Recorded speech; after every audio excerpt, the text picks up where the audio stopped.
Пью забродивший морожковый сок у камина.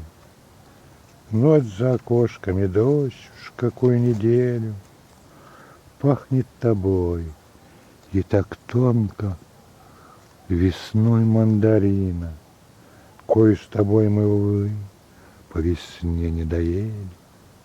А лишь чуть-чуть надломив затвердевшую корку и откусив по чуть-чуть от ее колорита, каждый как есть, по своим разбежались каморкам,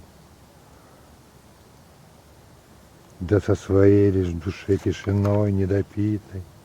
А ведь тот сок, что уж бродит из ягод болотных, надо же, вместе ведь ведра, да изредка в губы мы собирали в мхах, да в отравах холодных, сладкую морость и кислый проталенный уголь, лунный закат и сребристые хладные росы, звездный песком с обреченной на зарево ночи.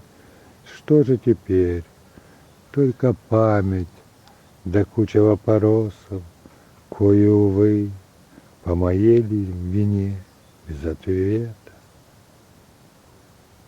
Вот бы сейчас той морожки с кислинкой с болота, кое не здесь уж, а где-то за маревом века.